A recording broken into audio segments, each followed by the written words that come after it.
വളരെ അശാന്തി നിറഞ്ഞിരിക്കുന്ന വർത്തമാനകാല പരിസരങ്ങളിൽ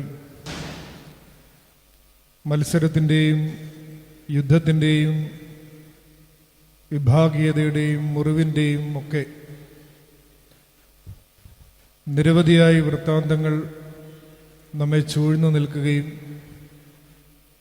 അതിൻ്റെ കഠിനമായ മനോവേദന മനസാക്ഷിയുള്ള ഓരോ മനുഷ്യനും അനുഭവിക്കുകയും ചെയ്യുന്ന ഒരു നേരം കൂടിയാണ്. ഇങ്ങനെ യുദ്ധങ്ങളുടെയും മത്സരങ്ങളുടെയും വിഭജനങ്ങളുടെയും മുറിവുകളുടെയും ഒക്കെ പശ്ചാത്തലത്തിൽ ജീവിക്കേണ്ടി വരുന്ന നമ്മുടെ മനുഷ്യ ജീവിതത്തോട് ഒരുമയുടെയും ചേർത്ത് പിടിക്കലിൻ്റെയും ഒക്കെ വലിയ സന്ദേശം നൽകിക്കൊണ്ടാണ് മാർ അന്ത്രയോസ് ബാവായുടെ ഓർമ്മ ആഘോഷിക്കപ്പെടുന്നത്. ജാതിമത ഭേദമന്യേ എത്രയോ മനുഷ്യരാണ് ഈ പരിശുദ്ധന്റെ മധ്യസ്ഥതയിൽ അഭയപ്പെട്ടുകൊണ്ട് ഈ ദേവാലയത്തിലേക്ക് ഒഴുകിയെത്തുന്നത്. ഇങ്ങനെ മനുഷ്യരെ ഒന്നിപ്പിക്കുന്ന ഓർമ്മകൾ നന്നായി ആഘോഷിക്കപ്പെടുക എന്നുള്ളതാണ് ഒരുപക്ഷെ ഈ കാലഘട്ടത്തിൻ്റെ മുറിവുകൾക്കുള്ള പരിഹാരങ്ങളിൽ പ്രധാനപ്പെട്ട ഒന്ന്. ഓർമ്മകൾ നമ്മെ വിഭജിച്ചു നിർത്താനും ഓർമ്മകൾ നമ്മെ ഒന്നിപ്പിക്കാനും ശേഷിയുള്ളവയാണ്. അതുകൊണ്ട് തന്നെ നമ്മെ ഒരുമിപ്പിക്കുന്ന ഓർമ്മകൾ ആഘോഷമാക്കുക എന്നുള്ളത് ഈ കാലഘട്ടത്തിൻ്റെ ഒരു പ്രതിരോധം കൂടിയാണ് എന്നുള്ളത് പ്രത്യേകമായി പറയേണ്ടതുണ്ട്. അനേകം രോഗികൾക്ക് ഔഷധമായി ആശ്വാസമായി ദൈവസന്നിധിയിൽ മധ്യസ്ഥനായി നിലനിൽക്കുന്ന ഒരു സജീവ സാന്നിധ്യമാണ് പ്രത്യേകിച്ച് ഈ മണ്ണിൽ പരിശുദ്ധ അന്ത്രയോസ് ബാവായുടെ. ആത്മാക്കളെ നിത്യജീവന്റെ രക്ഷാതുറമുഖത്തേക്ക് എത്തിക്കുന്ന ആത്മാവിൻ്റെ ആതിരതകളെ പരിഹരിച്ച് ആന്തരികമായ സ്വച്ഛതയും ശാന്തതയും ഒരുവന് തിരികെ നൽകുന്ന ഇടങ്ങളായിട്ടാണ് ദേവാലയവും പുരോഹിതനും സഭാപാരമ്പര്യത്തിൽ നിലനിൽക്കുന്നത്.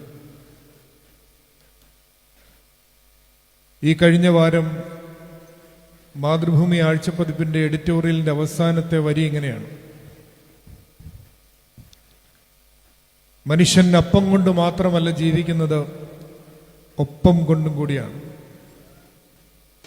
മനുഷ്യൻ അപ്പം കൊണ്ട് മാത്രമല്ല ജീവിക്കുന്നത്, ഒപ്പം കൊണ്ടും കൂടിയാണ്. ഒപ്പമുള്ള മനുഷ്യരെ കൊണ്ടുകൂടിയാണ്. തുണയാവുന്ന, കൂട്ടാവുന്ന, തണലാവുന്ന, ബലമാകുന്ന മനുഷ്യരെ കൊണ്ടുകൂടിയാണ്. അത് തുടങ്ങുമ്പോൾ തന്നെ എഴുത്തച്ഛൻ്റെ ഒരു മനോഹരമായ രൂപകം പങ്കുവയ്ക്കുന്നുണ്ട്. പാന്തർ പെരുവഴി അമ്പലം തന്നിൽ താന്തരായി. ഇങ്ങനെ പല സ്ഥലങ്ങളിൽ നിന്ന് വഴിയാത്രക്കാരായി വന്ന് ഒരു സത്രത്തിൽ കുറേ സമയം സമ്മേളിച്ച് വീണ്ടും അവരവരുടെ വഴിയിൽ മനുഷ്യർ സഞ്ചരിക്കുന്നു. ഇങ്ങനെ ഈ കുറേ സമയം ഒരുമിച്ചായിരിക്കുന്ന ആ സത്രത്തിൻ്റെ ഒരു നേരവും ഇടവുമാണ് സത്യത്തിൽ മനുഷ്യജീവിതമെന്ന് എഴുത്തച്ഛൻ എഴുതുന്ന ആ ഒരു സൂചന പങ്കുവച്ചാണ് ആ കുറിപ്പ് തുടങ്ങിയിരിക്കുന്നത്. തൊട്ടടുത്ത വരിയിൽ പൂന്താനത്തിൻ്റെ ജ്ഞാനപ്പാനയാണ്: കൂടിയല്ല ജനിക്കുന്ന നേരത്തും കൂടിയല്ല മരിക്കുന്ന നേരത്തും മധ്യേ ഇങ്ങനെ കാണുന്ന നേരത്ത് മത്സരിക്കുന്നത് എന്തിനാ നാം വൃഥ. ജനിക്കുമ്പോൾ കൂടെയല്ല, മരിക്കുമ്പോൾ ഒരുമിച്ചല്ല.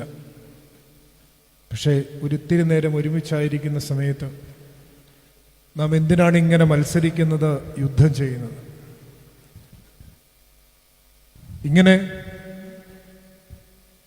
മനുഷ്യനെ ഒരുമിപ്പിക്കാനുള്ള, ഒപ്പം ചേർത്ത് പിടിക്കാനുള്ള ഒരാഹ്വാനം ഉറക്കം നൽകിക്കൊണ്ടാണ് പരിശുദ്ധനായ അന്ത്രയോസ് ബാവായുടെ ഓർമ്മ നമ്മൾ ആഘോഷിക്കുന്നത്. കാരണം മറ്റൊന്നുമല്ല, നാം മുന്നമേ പറഞ്ഞതുപോലെ ഏതൊരു ദേവാലയവും ഏതൊരു പുരോഹിതനും മനുഷ്യരെ ഒരുമിച്ച് നിർത്തി ദൈവത്തെങ്കിലേക്ക് അടുപ്പിക്കുന്ന പ്രക്രിയയാണ് ചെയ്യുന്നത്. മനുഷ്യൻ ദൈവത്തിൽ നിന്ന് അകന്നുപോയി എന്നുള്ളതാണ് അടിസ്ഥാനപരമായ പാപം എന്ന് സഭ നമ്മളെ പഠിപ്പിക്കുന്നുണ്ട്. ഏലിയനേഷൻ ഫ്രം ഗോഡ് എന്നുള്ള